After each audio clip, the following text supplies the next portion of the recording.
Measuring of effectiveness HR department. 1. KPI, measuring of FTE per HR FTE.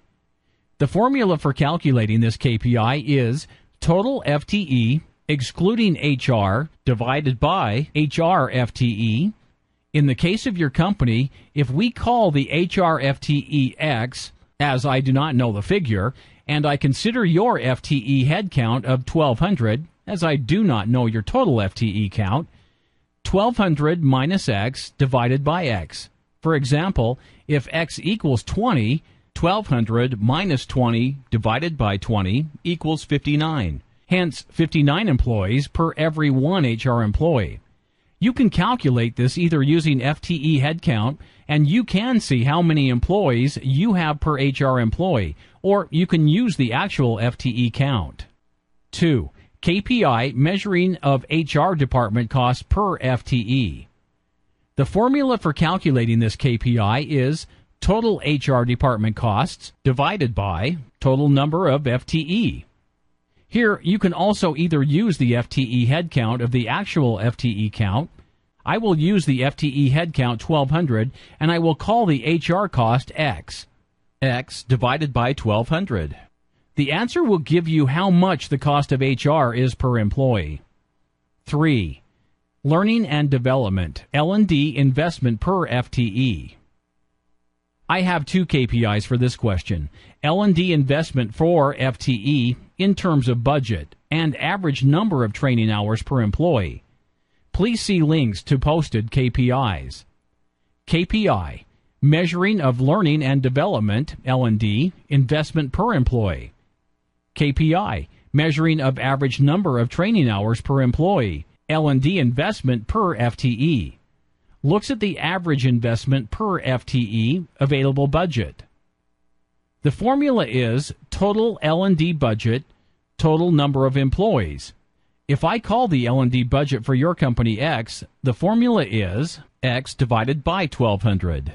Just as the previous KPIs, here you can use FTE headcount or actual FTE count, depending on what you need to measure.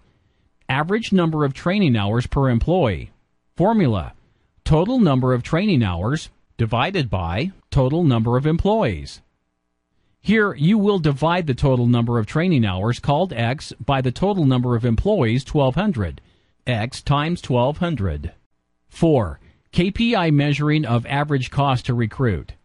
The formula to calculate the average cost to recruit is total recruitment costs divided by number of open vacancies.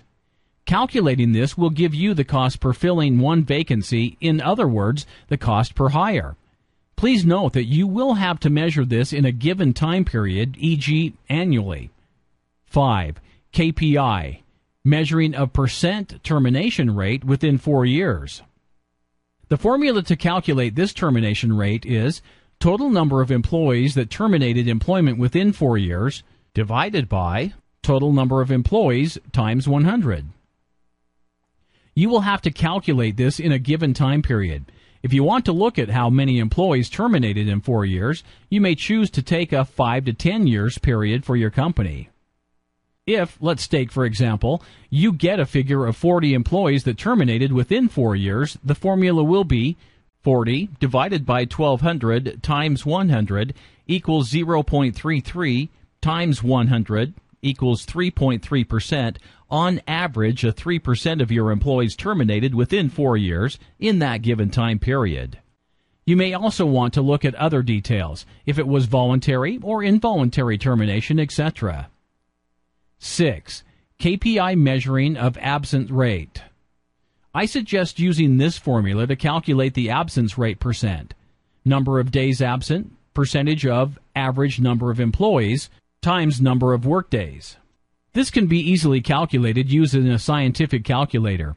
If we call the total number of absent days X, and your total number of working days would be around 260, I assume, excluding holidays. Hence, the formula will be X percentage of 1,200 times 260 equals X percentage of 312,000. Find more KPI's best practices on www.winningkpi.com.